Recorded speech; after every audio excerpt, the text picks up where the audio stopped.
The rich 20-year history of the Calder Cannons in AFL Victoria's TAC Cup competition was celebrated at Etihad Stadium with the club's inaugural Hall of Fame night. The club announced on the night a team of the first 20 years from its over 120 draftees and rookies, boasting a star-studded lineup of current and former AFL players. AFL Vic TV headed to the function to catch all the action and speeches from the team. Congratulations to all members of the All-Star team of the first 20 years and the Hall of Fame inductees. The selection process was that the coaches over the 20 years and the region managers all put in a team. It was then collated by Chris Civil. So if anybody's got any complaints about the final adjudication, sitting over the back there, you can see him later. The Cannons for me was a really professional organisation, one that taught me the right ways to be a good person, but also developing the tools to be a good AFL footballer. And Ian Kite was really helpful with that. All I wanted to do was play, and he said, "No, mate, you can't play. You've got to get your injuries right. It's about a bigger picture." And I think a lot of young fellas that are coming through the system really struggle with that. All they want to do is play footy, but at the Cannons, it's about a bigger picture, and that's why we do get a lot of guys drafted. So there's really helpful guys and people around the club really make it what it is. So I did struggle with that a bit, but Kylie really helped me going through those 16 to 18 years. For the first time, being sort of forced to think about footy and think about how you play and think about what you did outside of the 2 hours on the weekend. And I remember getting my first weights program and thinking it was in Chinese, but having people there at the Cannons to actually walk you through it and say this is what you actually got to do. And at the time, I sort of was a bit reluctant to do it. I thought, I can get the footy. I don't need to be strong, or I don't need to have a good core. And learning those habits really early in my time at a semi-professional level, it gave me good habits to have for the rest of my AFL career. And even philosophies that Heidi had as a coach are things that I really believe in now and as a player. And things that I know are sort of secrets to success. And Heidi was doing it back then. And teaching all us young kids how to be men and how to play like men. So it was really important for us. I've probably grown up in Broadford and been a country kid. I didn't know a lot about what happened in the city, and boys that were playing footy were a bit bigger and stronger. And I was lucky enough to get invited down, and there was Chris Police and Robert Hyde and Ross Monahan to help me out. And I really just come down with no expectations and just really enjoyed it and learned a lot about professionalism and these sort of things. And got weights programs, and I had no idea about that. And it was a great learning experience and really helped me get down to start an AFL career. Lucky enough to have such a good, good support staff there, and coach and bring under, Robert and Ross, and that's the sort of ethics they instilled in me. Just your work ethic and don't take things for granted, and you have to work for everything you get. And that's something that I think the Cannons have based themselves upon, and that's why they've reaped so much reward. It was just a great time. It was just some great friends, some great memories.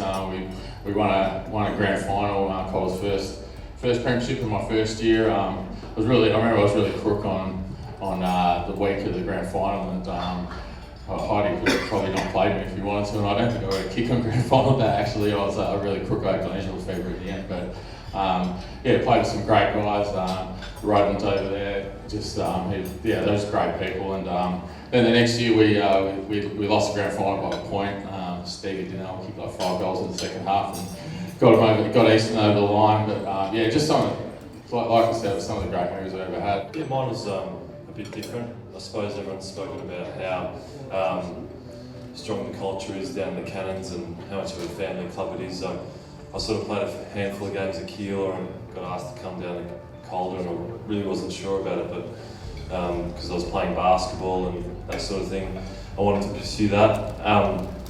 And Heidi and Ross Monahan made it really easy for me to sort of keep playing my basketball and then just play a couple of games. I actually was lucky enough to play in the grand final in 2003 of the Cannons after only playing about 2 games during the year. That's pretty handy. Yeah, I was very, very lucky, but I fell in love with the game then, and I loved how strong the team culture was at the Cannons, and that made it easy for me to make my decision to pursue football. So it It was just a great example of, everyone's spoken about it tonight, about the culture and the club and family, and that's exactly what it was to me. Yeah, look, I was looking back at some of the teams and the guys tonight, sort of blast from the past.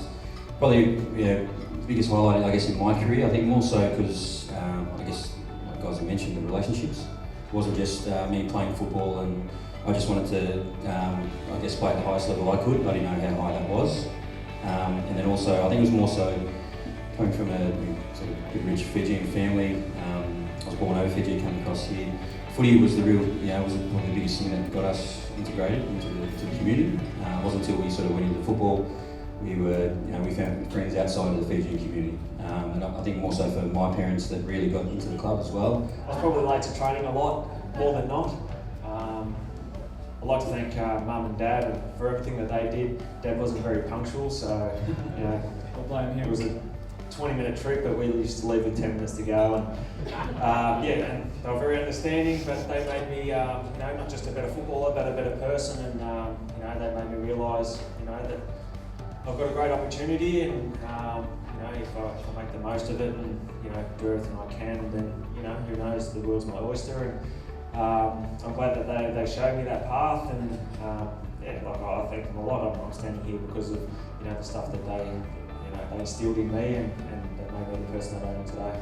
I was lucky enough to be around when the inception of the Calder Cannons came along. I was originally in the Western Jets area, and then the Calder Cannons formed and was added to the under 15 squad, and just got to see everyone coming together, and obviously just so many thank yous to guys like Ross Lonergan and Merv Kane, the original coach, and then all the guys along the way like Len Hanna and Luke Soulos and those sort of guys, and of course Robert Hyde, our coach, who just taught us so many things, and taught us to be really level-headed and just work hard and be just really drive the team ethos. And it's just been a wonderful club, all the support networks along the way, and been lucky enough to have a family along the way as well. This club's won 6 premierships, and people say, "Oh, it doesn't matter," but it does matter. The Knights won 4, we've won 6, and it's a credit to everybody on this journey. It's just an amazing feat, and 6 premierships, and everybody goes, "Yeah, but how many are drafted?" We've been lucky enough to have a huge amount of kids drafted, players drafted, to have success, and to be able to combine that, and that's people like Phil Dunk and the other people inducted tonight that had huge roles to play in this, Anthony, and there's a lot of people that probably won't be inducted that need a pat on the back as well.